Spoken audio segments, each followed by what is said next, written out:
Hello, everyone, and welcome to our webinar, The State of Commerce in 2021.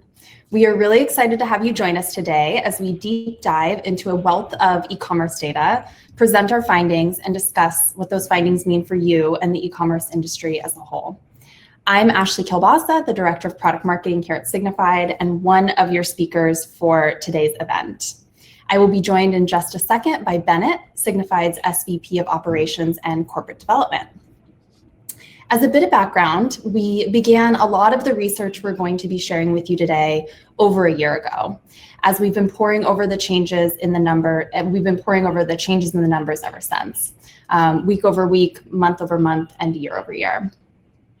Today's presentation is really a culmination of that year's worth of research on COVID's impact on retail. So we hope you find it useful and insightful and walk away feeling more prepared and with some new ideas for better adapting for what's to come in 2021. But before we get started, just a couple of housekeeping notes. If you would like to join in on the conversation on social or share any content from today's event, please use the hashtag #StateOfCommerce and tag Signifyd so we can follow along and reshare your posts. We'd also love to hear from you directly, and we'll be taking questions from the audience at the end of the presentation. So feel free to use the chat window throughout our conversation today. Just chat in those questions as you have them, and we will get to as many of those as we can at the end of our presentation. So what exactly are we going to be talking about today? We're going to start by taking a look back and diving into 3 key trends that defined the year of the COVID-19 pandemic. We're also going to be sharing a few stories from e-commerce leaders who had the vision and agility to react to those trends early. And then we're going to be looking forward. So what does consumer spending today indicate for tomorrow? What exactly should we be bracing for?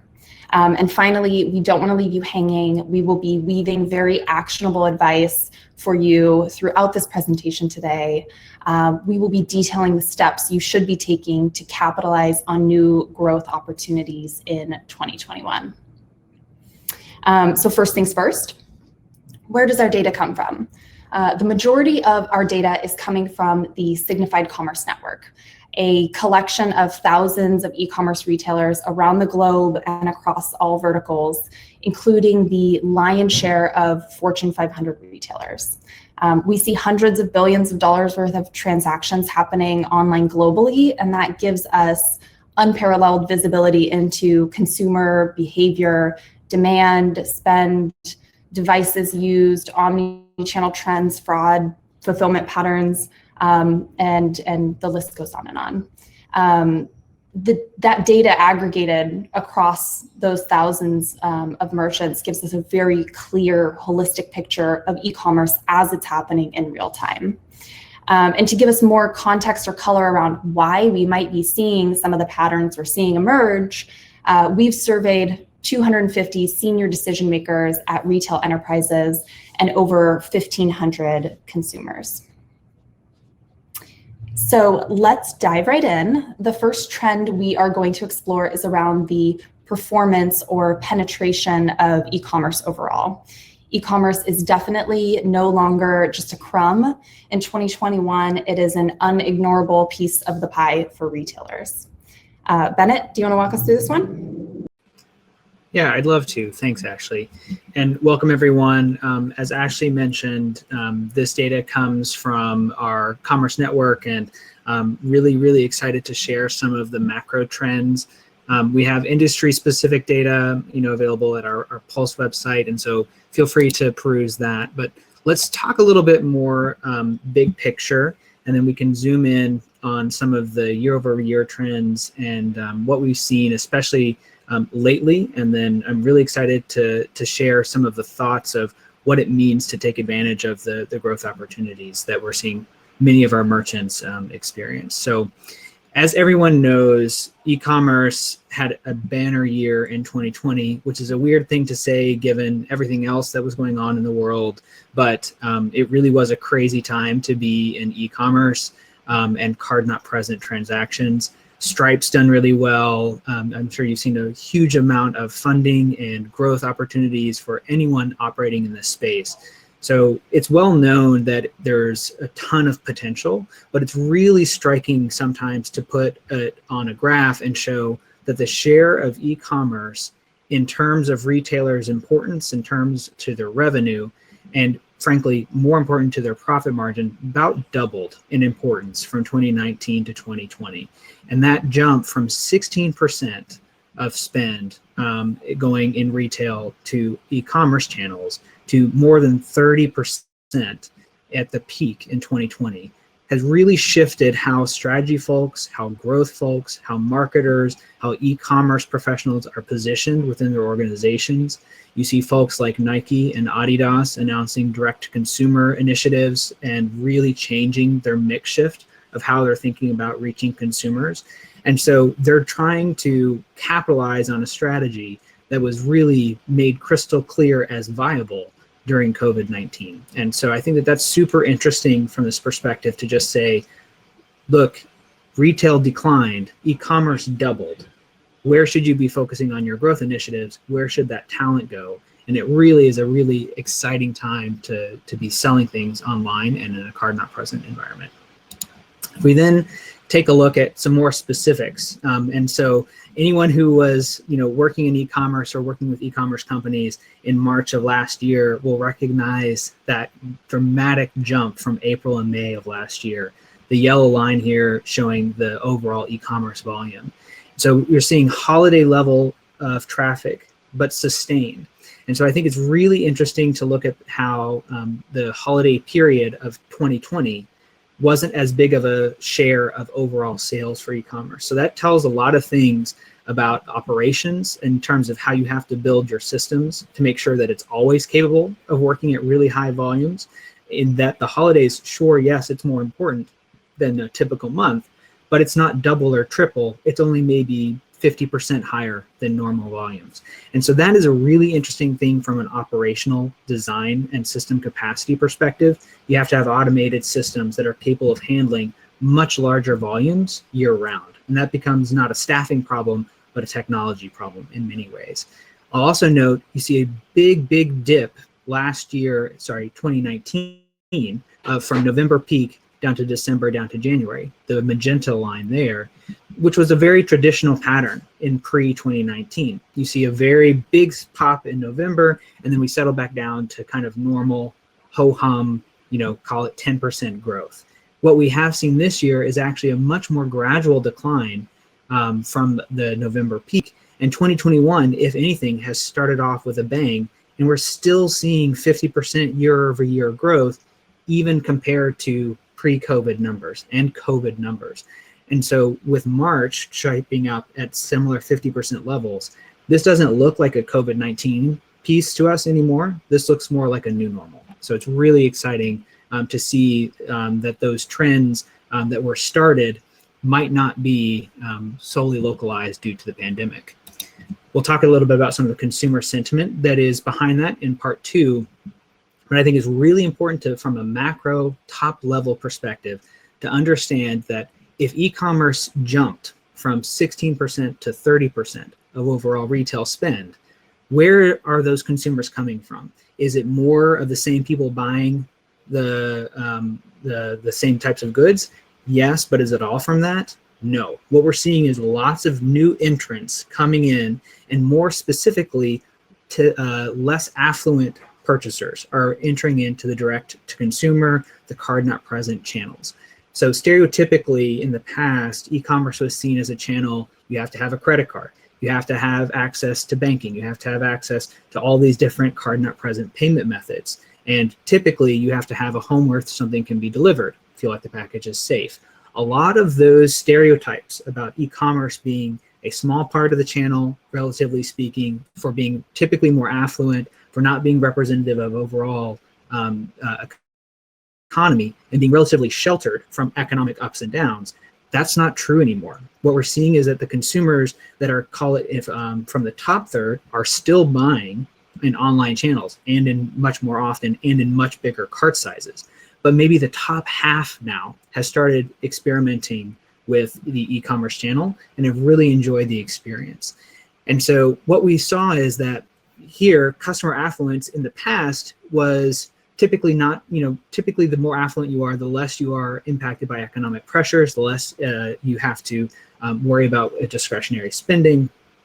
Pre-COVID, the penetration for e-commerce was really concentrated towards that more affluent end of the spectrum. Still the case today, but currently what we're seeing is a much bigger swath of the economy is participating in this channel, which has some really interesting things that you need to think about in terms of what kind of payment methods do I offer? What types of payment terms do I offer? What types of return policies do I have? Who do I market to? How much am I willing to spend to get them? All of these types of expectations are really, really interesting questions that before were edge cases and now can be entire businesses. $billion, direct-to-consumer businesses are going to be created targeting these trends, which is super exciting. And a time for many people to figure this out. And so that also means that the broader economy is going to affect e-commerce much more than it has in the past. And so if we take a look then at who are these new users, when are they coming in, where are they going, what are they buying? What we see is the magenta line here are brand new users, folks that Signifyd has never seen buy anything online before. So you see very traditional patterns. In November of 2019, saw a huge spike in new users from the holiday period. I've never bought anything online before, but man, I want somebody to get that toy before Christmas. So I'm going to buy it online and have it shipped there. They've tried it out for the first time. Then the yellow line shows, okay, I bought something before, now I'm going to buy again using an online channel within that first month. So we use this as a proxy to understand, are people trying things out, meaning a direct-to-consumer or a card-not-present channel? Are they trying that out for the first time? And then once they try it out, are they willing to buy again within the first 30 days? This is a really interesting indicator of, are people adopting the channel? And if they're adopting it, do they like it? Are they willing to keep spending money in that way? And so what we see is huge spikes in the holiday periods, which is normal. And you see an absolute mountain in April and May and June of 2020. So it's huge influx of new consumers that had never bought online before, tried it. And it was an 80% peak, but the actual area under the curve is much larger. And the echo of those folks buying in the first time in Signifyd's network and then buying again within Signifyd's network within 30 days. This is a new user to us only once, but it can be a new user to each of our thousands of merchants thousands of times.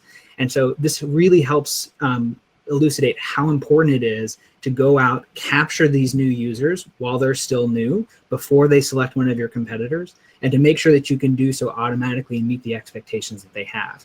So these repeat users are coming back as often, or in many cases more often, than pre-COVID times. So they really like the channel, they've adopted it, they've now spent a year learning how to do e-commerce and make sure that they understand it. And so if you can offer a really excellent e-commerce experience, you can capture these new users. There's really interesting things you can do in terms of growth potential right now.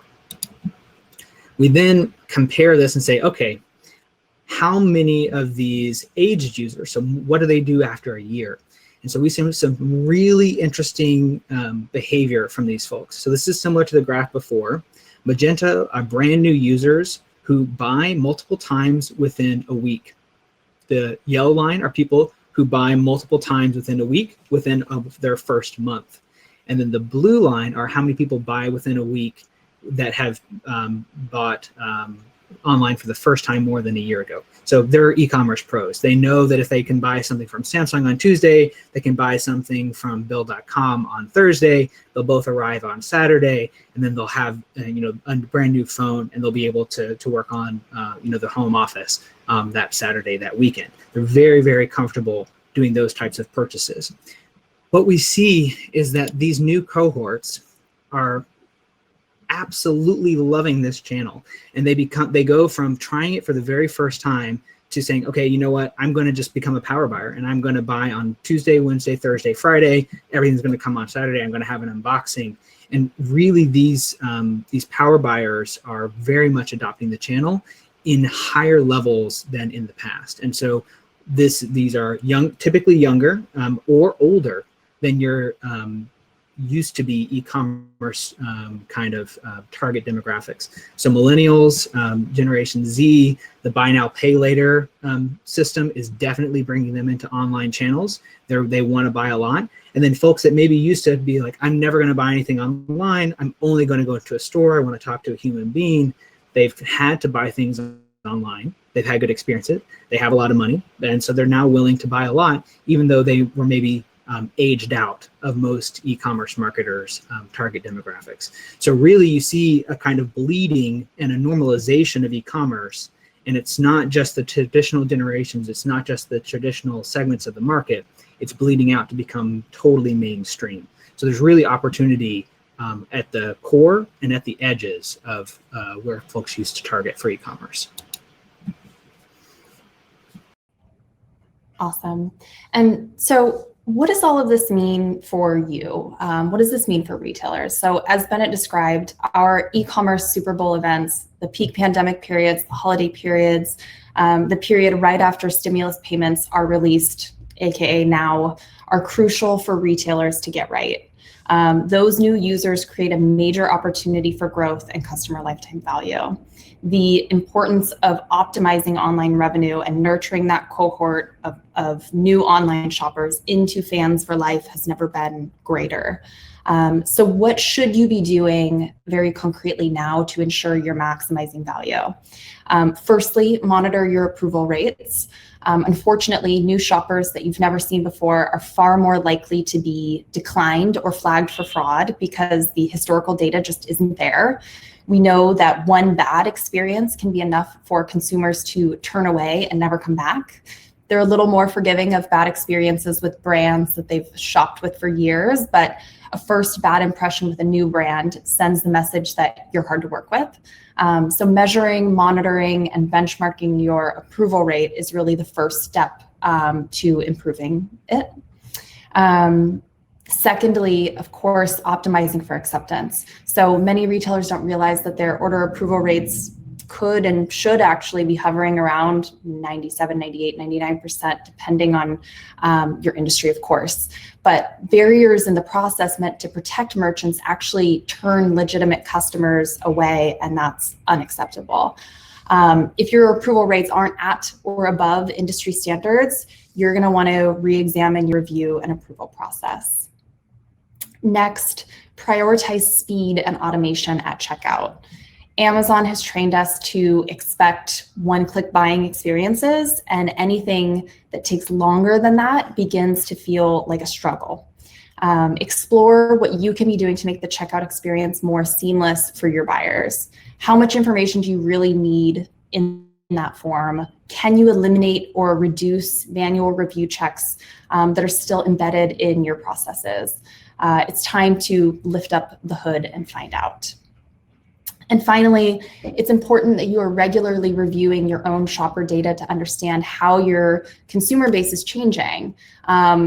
Like Bennett said, these new users are different. They become repeat shoppers more quickly, they're building bigger baskets, but how else are they changing? Your new users might not want to interact with your brand specifically in the same way that previous generations did.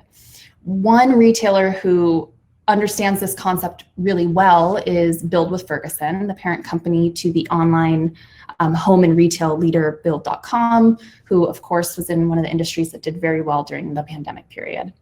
Their VP of Finance, Brianna, says, you need the data to know how your customers are changing.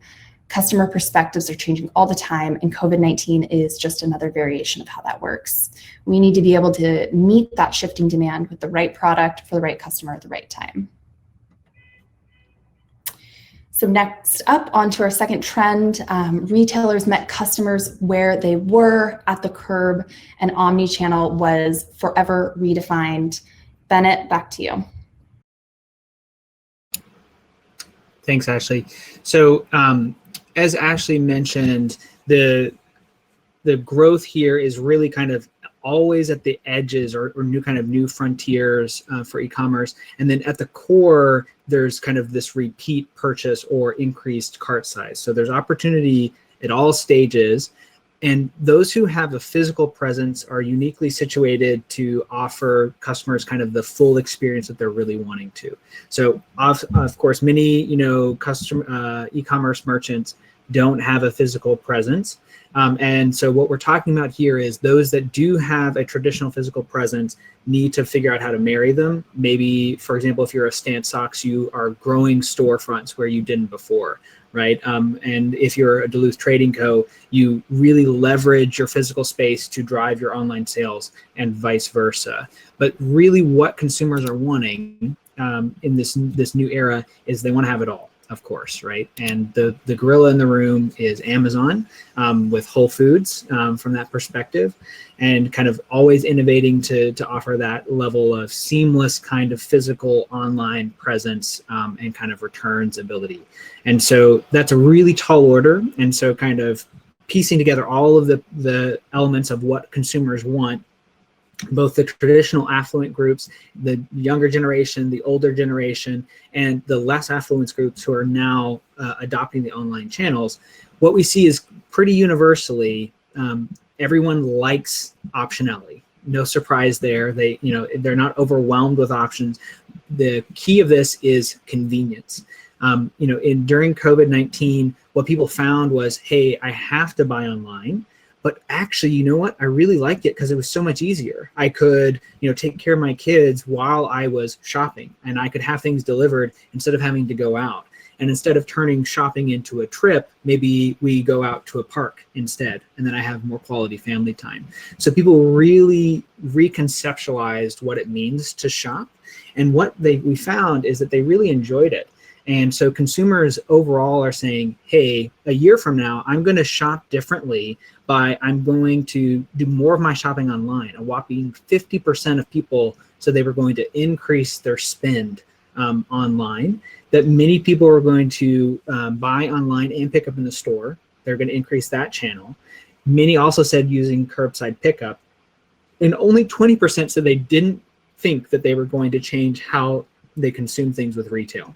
So 80% of the market thinks that they're going to change somehow of what they do, meaning that there's 80% of the market that is potentially up for grabs for your brand. And that's a super exciting time period. It's a really pivotal moment in terms of capturing market share and mind share.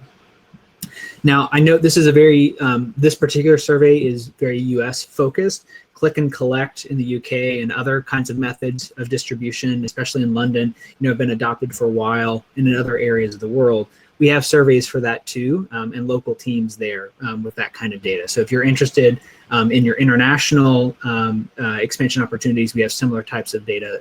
Feel free to connect with us, and we can help with that. Then, if we take a look at the graph on the right, in terms of the holiday shopping plans, here we have kind of what would people plan to do. They would just reduce their time spent in stores, right? And so what people learned is we don't have to have a holiday period that involves, going in and waiting in line. Walmart, Target, Macy's all shut down their stores for Thanksgiving and many of the Black Friday sales due to safety. And we had a very successful, relatively calm holiday shopping period in 2020. And so what I think consumers learned is that you don't have to go into the store in order to have those crazy sales. You don't have to go in the store to have that experience. Maybe many people will still want that experience, the kind of celebration of it all, the kind of excitement. But many people learn that you don't have to have that in order to have a good holiday shopping experience.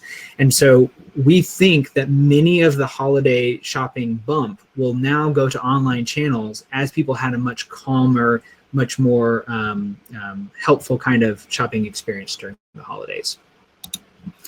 Then if we take a look at, how are merchants adapting to these consumers' interests? And what we're finding is that only about half of the top 500 retailers are offering curbside pickup, And so there's a huge opportunity for those that do still have, the other half that does still have a physical presence, to be able to offer curbside pickup. And so that could be through partnerships, that could be through their own storefronts.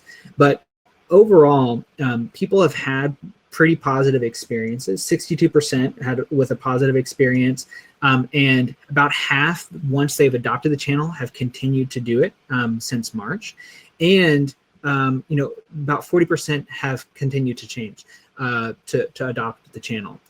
So what that means is that there's a strong core of consumers that really like curbside, and that they will probably develop brand loyalty based on those who can offer this experience because they've adopted it, they've tried it, they really like it. And so similar to how you might not offer buy now, pay later options for all of your customers, not everyone's going to use it, but there's a very strong set of core folks that really enjoy that as opposed to credit card payment methods. I don't think omni-channel or curbside pickup is something that can be ignored, because there's such a good opportunity to develop brand loyalty, repeat customers, to deliver that brand touch along with an online experience, to offer better returns experiences.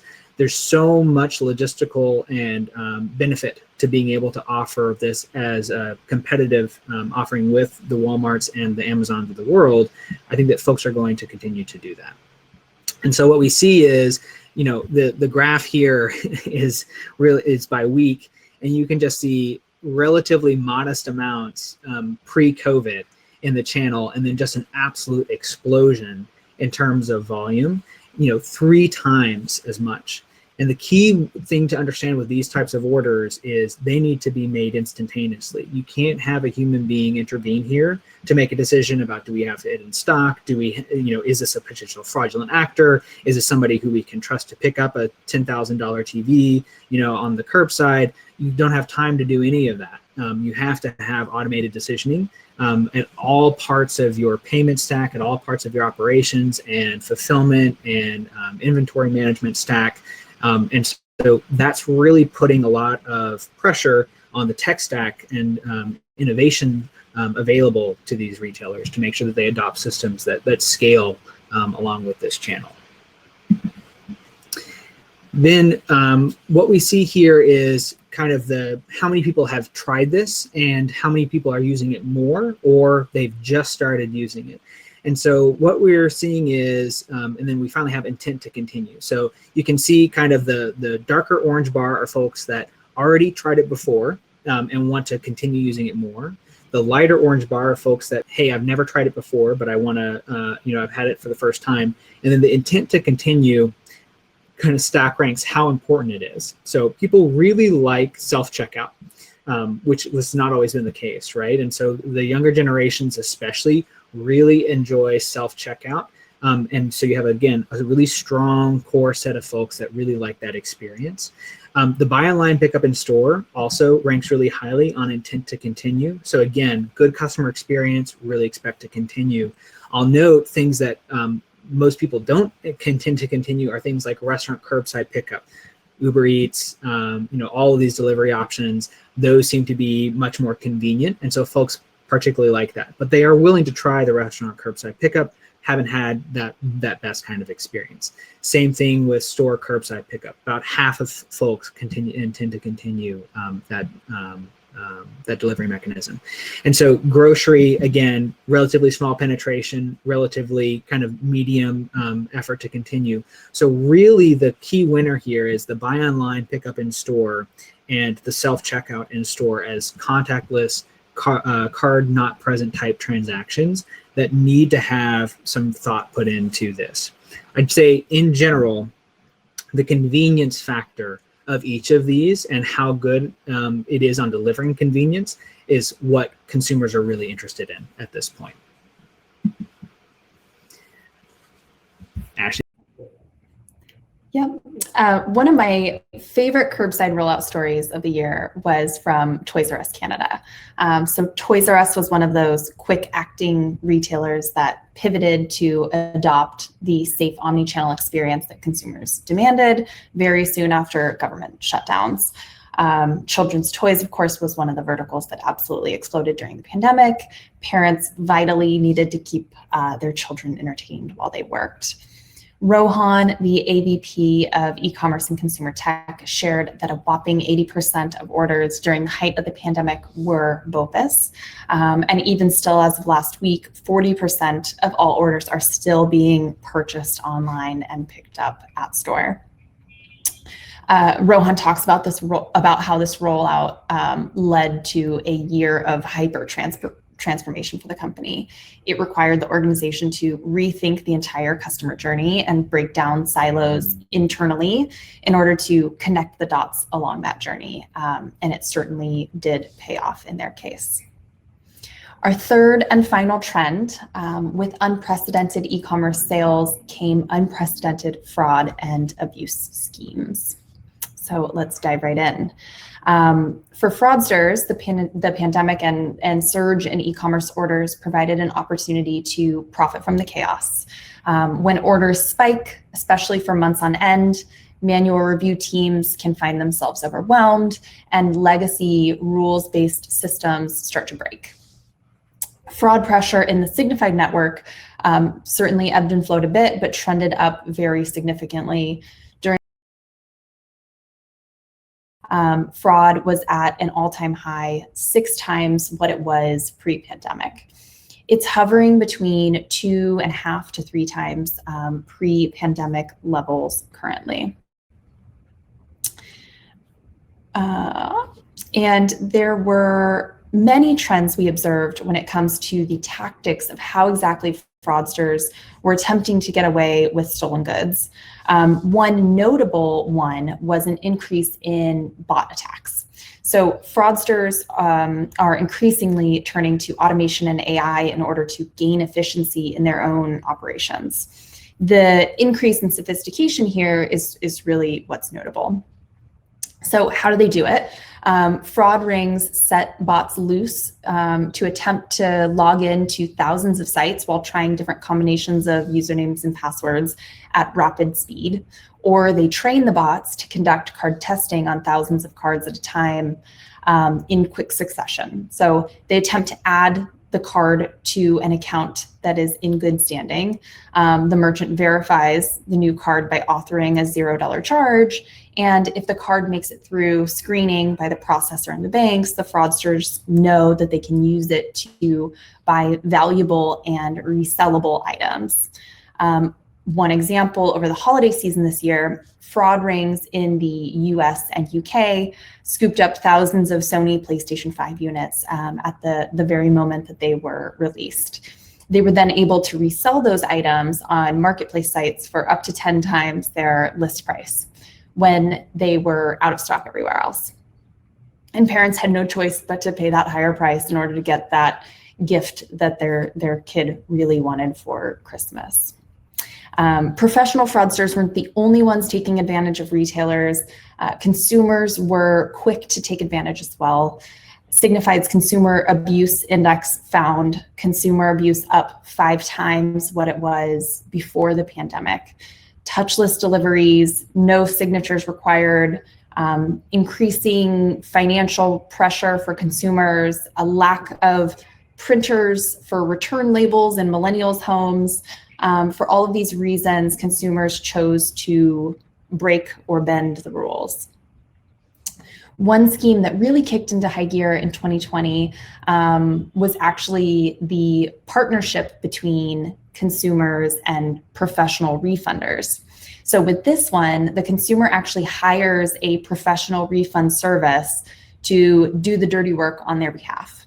These professional refunders actually have public websites advertising their services in many cases, which is pretty shocking. They are experts in merchants' policies and rules. They actually specialize in refunding product to specific merchant sites. And they call the merchant, they say the goods were never received, stolen off the porch, or significantly damaged while they were en route, etc. And then, of course, the merchant issues a refund. Once success is confirmed, the buyer then pays the fraudster a percentage of the total amount of the product. And we've seen this trend increase quite a bit, by 80% actually in the Electronics and apparel industry specifically, we're seeing those two increase the most.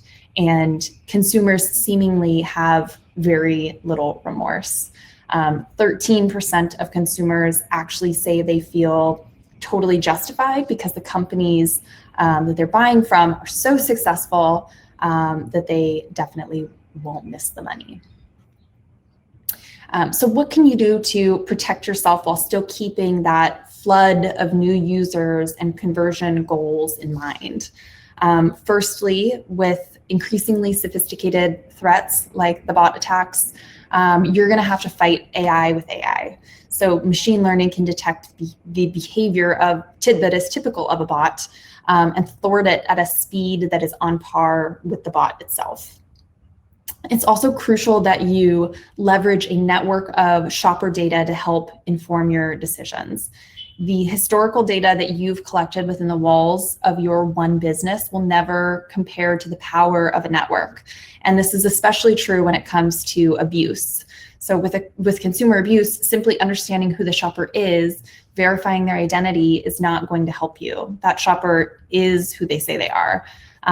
Most fraud systems will never be able to catch this. You need an abuse prevention solution that can look across a broad network of merchants to determine serial abuse patterns across the network.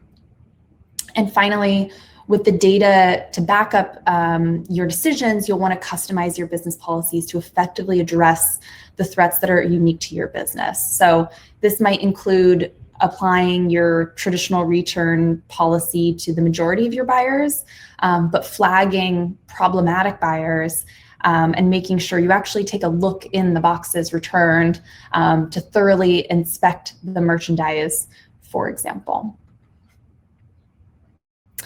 Okay, so now we are going to switch gears and we are going to look into our crystal ball. We're going to take a look forward and talk a little bit about what we can expect in 2021. So just a reminder before we do that, make sure to kind of start chatting your questions in for us to answer in the question segment in just a bit.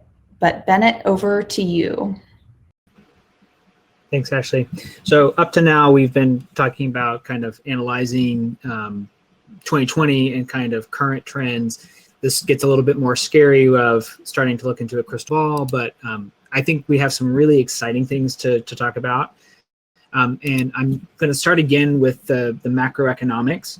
So if we think that we're right, that more consumers are using the channel and thus the economics of the overall macroeconomics matter more to e-commerce than they ever have in the past, then we really need to start paying attention to the macroeconomics.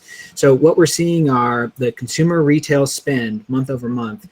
Everyone should recognize these crazy graphs from the New York Times or Forbes or whoever you got your coverage from last year, but we just saw absolute cliff dive for retail spend March and April of 2020, and then a kind of really strong kickback in May, along with the stimulus payments in the United States, and then a kind of gradual tapering off for retail overall.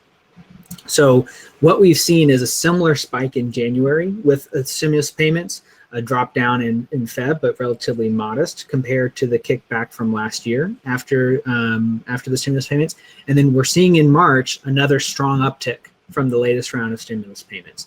So what we've seen is that the macroeconomics in terms of the stimulus payments and the overall economy performance are really strongly affecting retail spend, and that e-commerce is still mostly sheltered, but that the highs and the lows of the tide are making e-commerce also rise or fall slightly within the general pattern of trending up.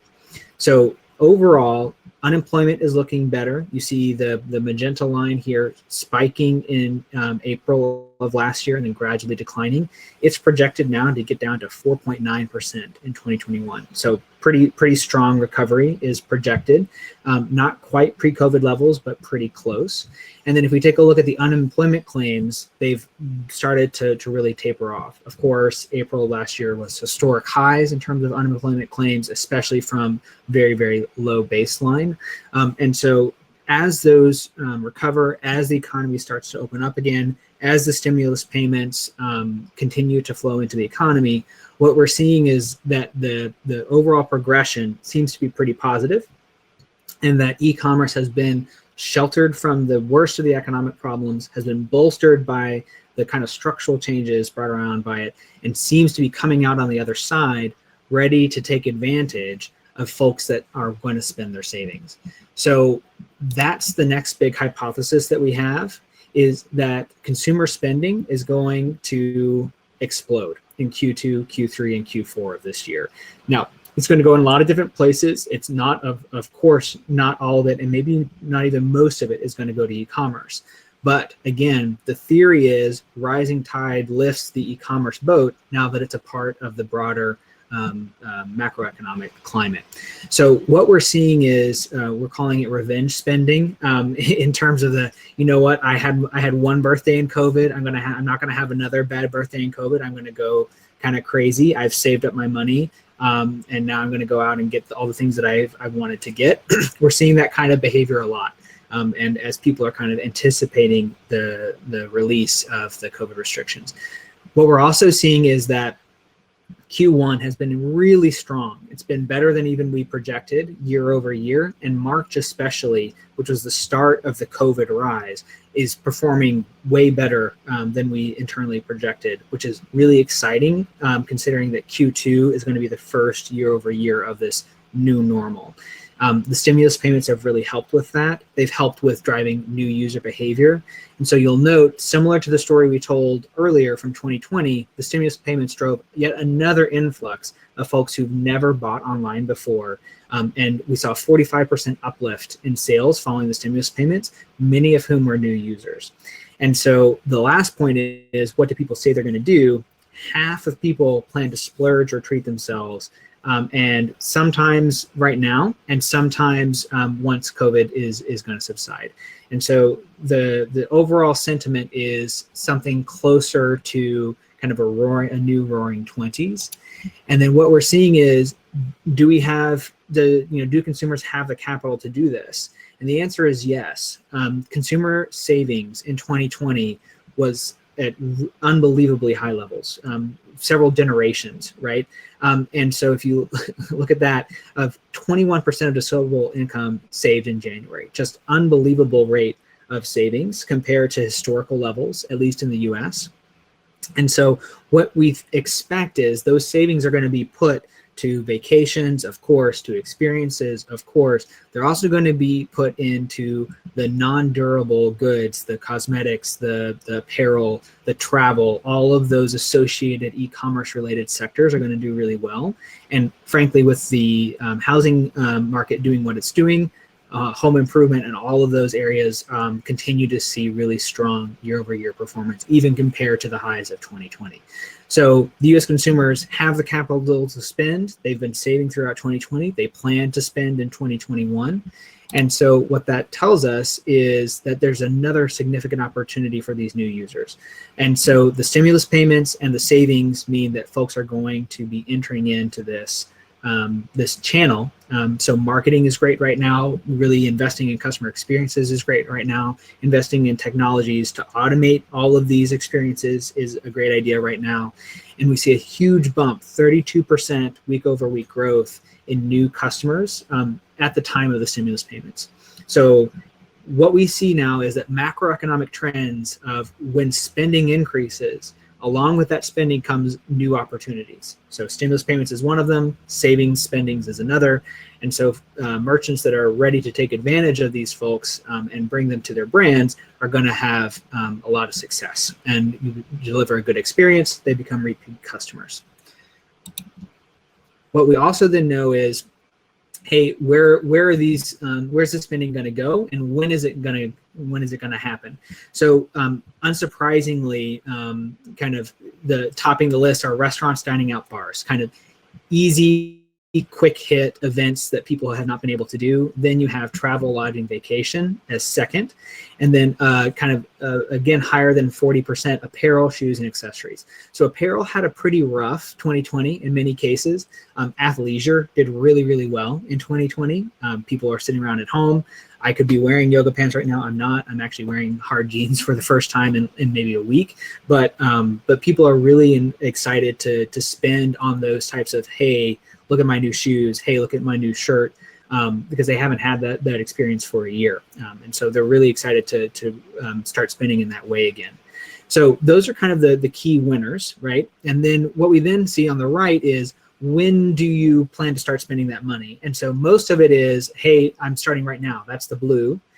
Then there's when I'm vaccinated. Then there's when my family is vaccinated. And then there's when kind of the broader economy is reopened again, is the last yellow bar. So what you see is many consumers are, call it maybe a third are waiting for full restrictions to be lifted. A third are waiting for their entire family, including themselves, to be vaccinated. And a third-ish are waiting, are not waiting. They're just going right now. So you kind of see an economy of thirds. So that is good for merchants, because that means that you can target particular marketing initiatives now to folks that are like, you know what, I can't wait. I want to start spending my money that I saved up in 2020.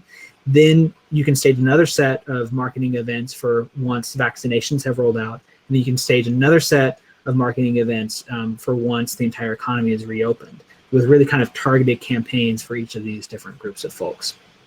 So if we take a look at apparel, beauty, electronics, items for the home, all still planning to be splurged, despite the huge influx for home offices and home gyms and home appliances, and kind of all of these redecorating things that folks did in 2020. There's still huge demand in terms of the home improvement sector.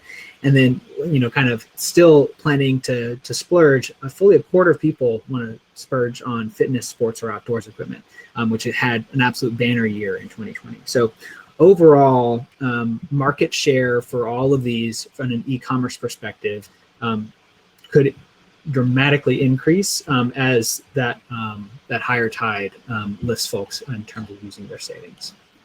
The last piece is their average order value has continued to increase in nearly every sector. And so what that tells us is that folks are more comfortable buying bigger ticket items than they would have in the past. And so the big driver here is home goods and decor. Obviously, folks maybe weren't used to buying entire rooms or like kitting out their entire offices, but now, they're very comfortable with doing so. Similar with collectibles, a lot of people became very comfortable spending quite a lot of money on gold or on eBay in terms of other types of alternative currencies. And then kind of going down the line, you just see in general an increase in average order size. So what that also tells us is that things that maybe that used to maybe be kind of like, I don't know if we can sell that online. Maybe you should revisit that strategy, and maybe that $10,000 item in your inventory is something that you should consider selling online, because there are folks that have adopted that, had a good experience buying a really expensive item before, and are now willing to do so. And the margins for that can be, much better than having to stock that item, to display that item, to ship that item. Might be much cheaper than to kind of do the more traditional in-store based selling method for it. So overall, we see opportunity both in cart size, in segments, in consumer segments, and in timing throughout the rest of the year.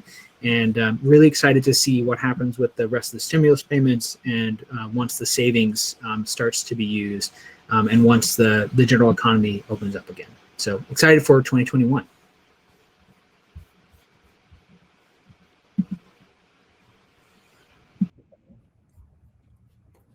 Awesome.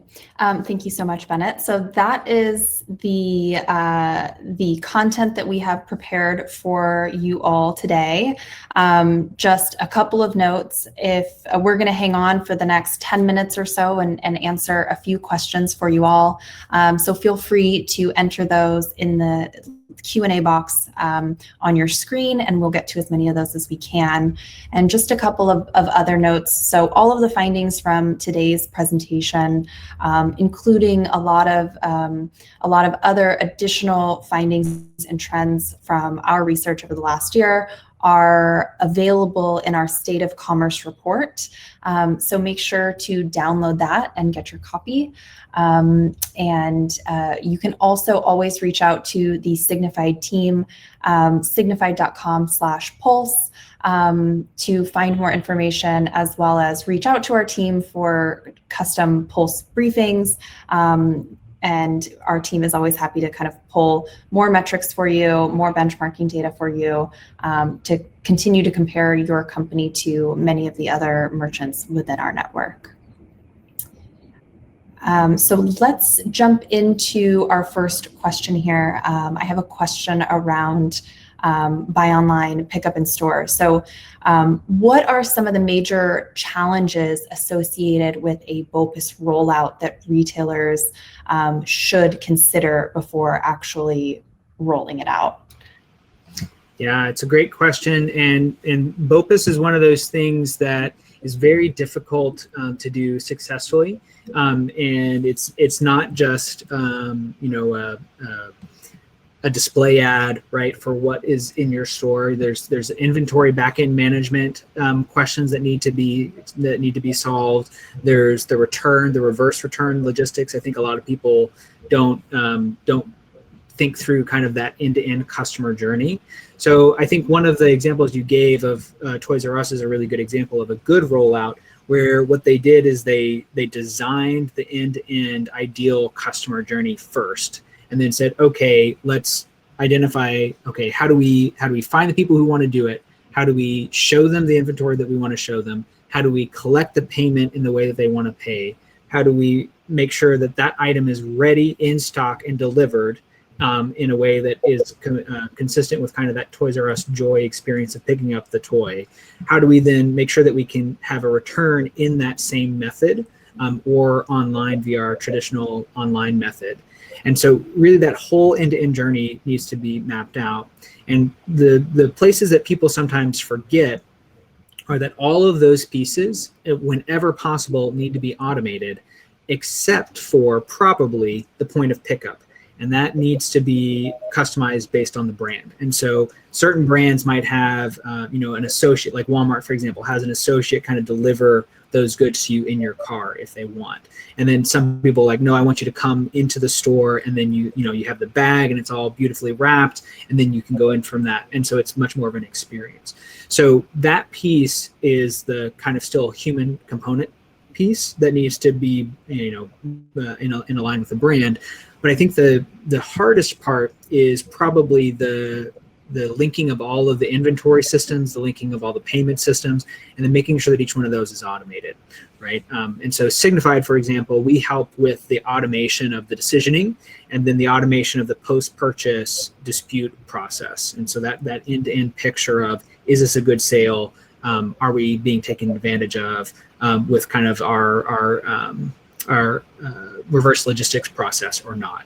But I think that the people sometimes also overestimate how hard it is, perversely, right? So people will say, oh my goodness, I can't roll out BOPIS for 6 months, right? But we actually had some of our customers roll it out in 6 weeks really successfully.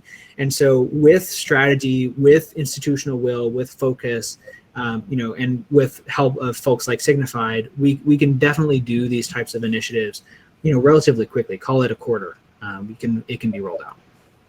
Yeah, and I think the automation there is definitely very key. Of course, the challenge is that you need to have that product delivered and in hand sometimes within half an hour, an hour and a half, whatever promise you've delivered to that consumer who wants their product now. So definitely some challenges there, but we've seen some very creative solutions, certainly in the last year as well.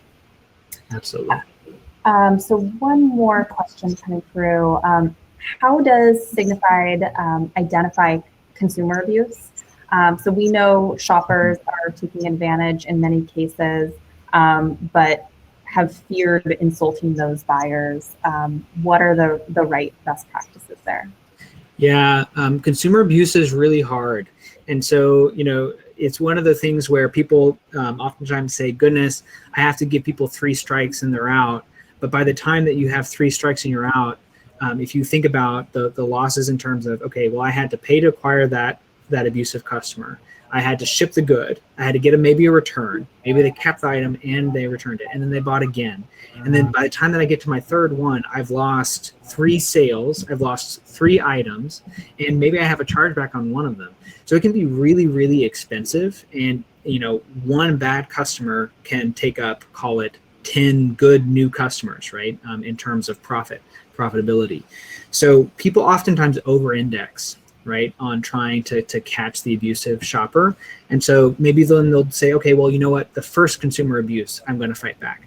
But then you have the opposite problem, right, where, maybe you did ship the wrong item, or, maybe it did arrive broken, or all of those things. And then you have bad social media presence.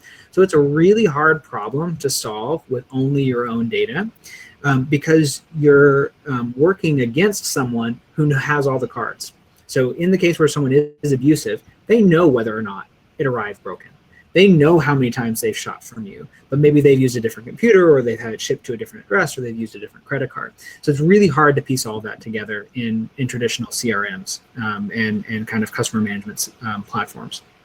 So what Signifyd does is, for example, you could think of it as kind of a 3 strikes rule, except for all of the merchants in our ecosystem.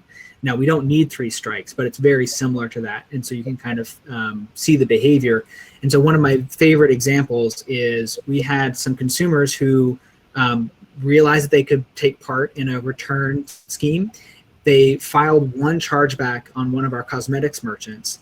They filed a 2nd chargeback, and then we stopped that behavior for that particular merchant, and we reimbursed the merchant, so they were made whole for that consumer behavior. Then we saw this pack of abusive customers go from very successful merchant to very successful merchant to very successful merchant, trying the exact same behavior. And we were actually able to shut down that behavior, and then to dissuade those folks from trying to steal from those merchants.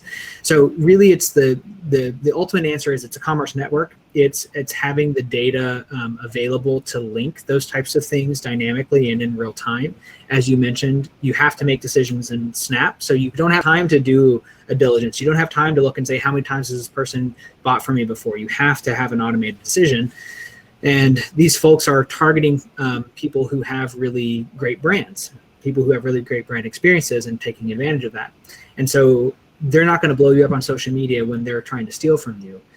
But if a good customer does have a bad experience, they're going to say, you know what, that was your brand promise and you didn't deliver it. So it's really, really, really interesting problem, and one that is something like a consortium is really needed to be able to do it. Awesome. Maybe time for just one more here. Looking into the crystal ball again, what do you think comes after revenge spending, and how long do we expect the revenge spending to last? Such an interesting question. So what I would say is there's going to be a splurge, right? And then what happens after revenge spending depends in many ways on, I think, the macroeconomics, right?